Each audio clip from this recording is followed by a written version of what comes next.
di mana daripada bukti-bukti kita yang saya tahu sendiri itu ada sebanyak 57 bukti buat Nikita Mirzani dan 20 bukti buat Ismail Marzuki, termasuk ada saksi juga kan. Lah kalau saya perhatikan dan saya baca dengan seksama, itu kan dikesampingkan, hanya dilihat daripada bukti-bukti JPU.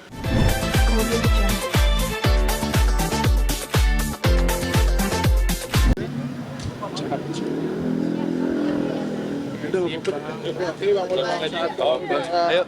1, 2, oke. Apa Bang, sidang hari ini gimana Bang? hari ini mediasi, jadi pengajuan proposal dari pihak para penggugat ya. Jadi tadi kita sudah sampaikan, sebenarnya kan tadi sudah dibahas di sana, mungkin telat saya pertegas lagi. Hari ini agendanya ada proposal daripada para penggugat dan sudah kami sampaikan. Jadi menyampaikan poin-poin di mana poin-poin tersebut nanti biar dijawab sama para tergugat pada tanggal 18 November 2025, seperti itu. Ada berapa poin? Poinnya itu ada, langsung kita ke poinnya aja ya. Dari gugatan yang kita ajukan, di poinnya itu kan kita menuntut sebesar 244 miliar. Di proposal kita ajukan 200 miliar agar diberikan kepada para penggugat seperti itu. Itulah proposal pada intinya meminta untuk dibayarkan sebesar 200 miliar seperti itu. Kenapa berkurang Bang dari 244 ke 200 miliar Bang? Ya itu kan hasil diskusi daripada kami juga, kan harus berbeda dong antara gugatan daripada proposalnya itu. Itu udah udah angka yang proporsional lah. Udah kami diskusikan dengan kerugian-kerugian di mana hak-hak daripada Nikita Mirzani ini kan sekarang ini kan tidak merdeka kan, tidak bisa menghasilkan apa dan lain sebagainya. Dia seorang ibu dengan 3 orang anak, sekarang tertahan kebebasannya. Ya wajar-wajar aja dia meminta agar dibayarkan sebesar itu. Tapi itu dianggap resiko Bang, bukan sebuah kerugian oleh pihak penjaga lagi. Ya itu kan haknya mereka, itu resiko. Tapi kita juga kan ada alasan-alasan tertentu kenapa kita meminta seperti itu. Lah bayangin aja sekarang berapa bulan dari bulan Maret sampai dengan sekarang kebebasannya itu terhalangi untuk mencari penghasilan. Bisa dihitung ya.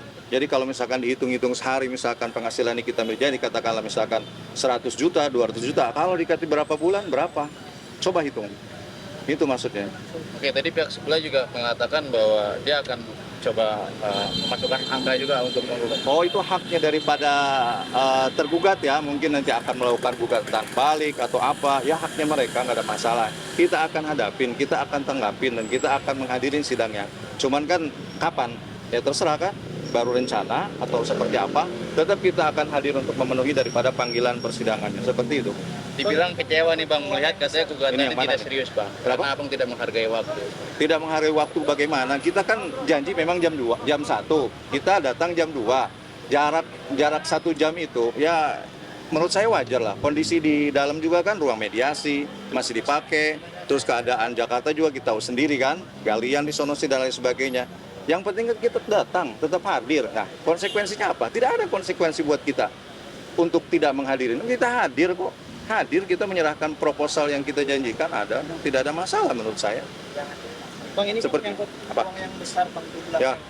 Artinya seberapa besar kemungkinan kita buat mendapatkan uang dalam gugatannya Bang? Ya tergantung nanti dari gugatannya tersebut, apakah dikabulkan atau tidak. Nah, dari hal-hal tersebut kan nanti mereka kan akan menjawab ya dari persidangan kita, lihat aja nanti. Proses ini kan masih mediasi.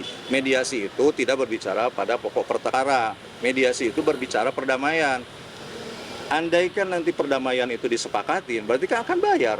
Nanti seperti aja pembayarannya nanti kan bisa didiskusikan kembali, seperti itu tuh. Ada lagi? Kelar dong. Aman dong kalau dibayar. Selesai. 200 miliar. Iya. Ada lagi? Oke. Cukup. Oke, terima kasih. Udah jam 2 ngapain? Ya kan saya harus cek dulu, belum tahu. Banding sudah diajukan sama kita. Kemarin buat Nikita Mirzani sudah saya upload. Hari ini buat Ismail Marzuki sudah saya upload. Jadi kita tinggal menunggu aja, menunggu memori banding daripada JPU. Sampai sekarang nggak ada loh, saya cek. Harusnya kan sama tanggalnya. Mana? Kayak itu. Timbangannya Bang?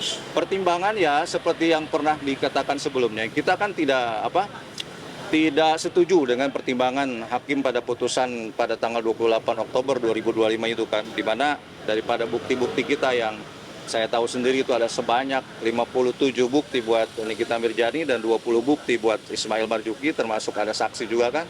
Lah kalau saya perhatikan dan saya baca dengan seksama, itu kan dikesampingkan, hanya dilihat daripada bukti-bukti JPU dan saksi-saksi JPU. Yaitulah ketimpangan-ketimpangan, itulah kurang lebihnya yang kita bantah dan kita ajukan untuk alasan-alasan memori banding kita seperti itu. Berarti masih yakin kalau hal yang dilakukan itu bukan penipuan ya Bang, melainkan sudah sepakat kerjasama ya Bang? Tidak berbicara penipuan di sini. Oh, ya, penipuan. Itu kesepakatan, kerjasama kan, kerjasama secara lisan dan ada negosiasi, itu kerjasama kesepakatan. Nah, itu yang kita permasalahkan kan hari ini. Oke Bang, Oke. Bang, untuk kemungkinan juga ada kan Bang hukuman di peran beratu dari kita udah siap Bang? Ya sudah siap. Kenapa nih kita sekarang mengajukan memori banding? Sudah siap lahir batin dan lain sebagainya.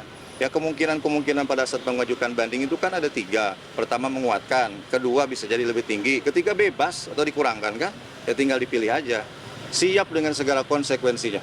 oke Bang Itulah kan upaya hukum banding yang diambil. Sayang sekali kalau tidak diambil upaya hukum banding ini, karena kan JPU juga ajukan banding. Kita wajib banding lah.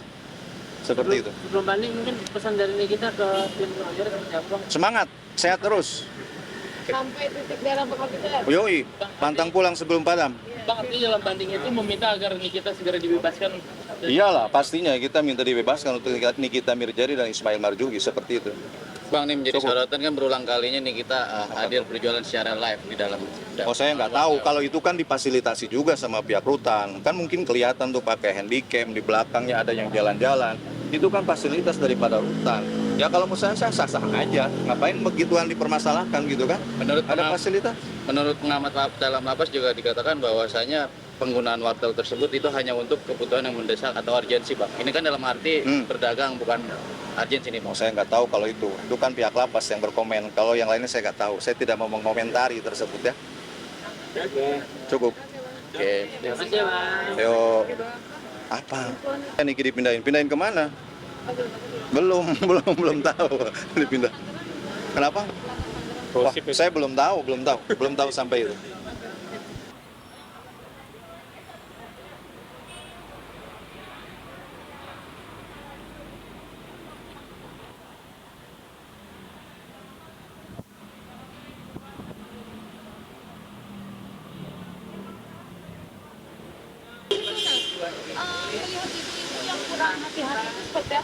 Nggak boleh dong, itu sudah membahayakan orang lain juga. Dan kalau motornya ada apa-apa nanti repot dong kalau hilang.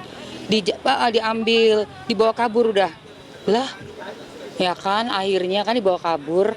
Makanya jangan sampailah kita itu sebagai pengendara mobil, motor, menggunakan kendaraan itu harus memang menjaga keamanan diri kita dan juga orang lain kayak gitu. Iya dong, harus ada. Jadi sebenarnya untuk ambil SIM itu mesti dites sampai bisa lulus dan mendapatkan izin mengemudi.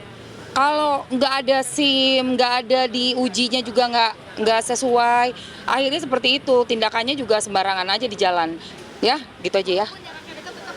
Harus hati-hati dan harus dimatikan motornya. Parkir yang benar, kuncinya diambil dulu, motornya dijatuhin ya. Oke. Thank you. Bye. Dah.